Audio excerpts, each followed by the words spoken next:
Bonjour amis, je veux vous parler de la voiture Mercedes-Benz 190. Les Mercedes 190 W201 et W124 comptent parmi les modèles les plus célèbres et les plus appréciés de la marque allemande. Malgré leur âge, ces deux modèles sont toujours considérés comme fiables. Mais une voiture de 30 ans peut-elle vraiment être sans défaut? Pour le savoir, j'ai examiné de plus près cette petite berline. En consultant la liste des moteurs disponibles, beaucoup se sentent perdus.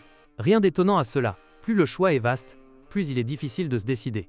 Heureusement, la Mercedes 190 W201 a été produite à une époque où pratiquement aucun moteur ne causait de problème de fonctionnement majeur.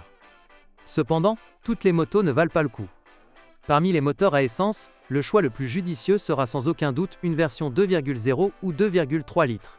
La cylindrée et la puissance dépendent principalement du budget que vous souhaitez consacrer au carburant. Les moteurs plus puissants sont un régal pour les vrais connaisseurs, et acheter les versions Evolution ou AMG relève presque du miracle. Ces voitures coûtent une fortune et seuls quelques privilégiés peuvent se les offrir. Il est inutile de s'intéresser aux moteurs à carburateur, car ils sont dépassés, et, de plus, leur réactivité laisse à désirer.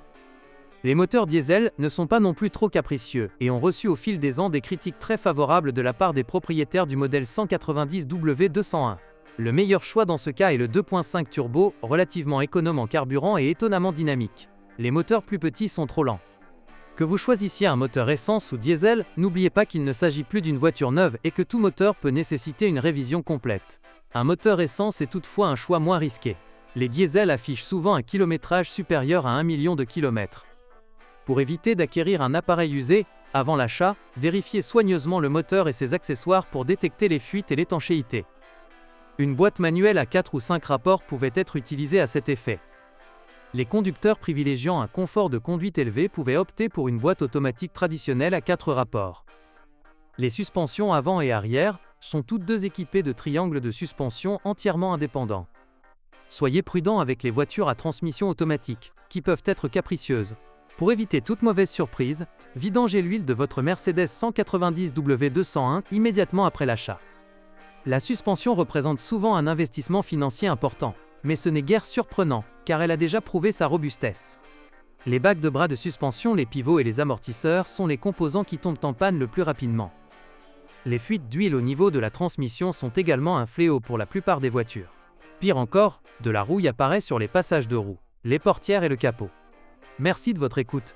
N'oubliez pas de vous abonner et de noter ma vidéo. Si vous connaissez des problèmes avec cette voiture que je n'ai pas mentionné, n'hésitez pas à les partager dans les commentaires. Bonjour les amis, vous cherchez une voiture d'occasion? Vous devez prêter attention au site web carm.pro. Carm.pro est grand catalogue de voitures, moteurs, boîtes de vitesse. Et le meilleur, c'est que vous pouvez trouver des informations sur les pannes de n'importe quelle pièce, complètement gratuit. Allez sur le site web carm.pro et découvrez tous les éventuels points faibles des voitures d'occasion.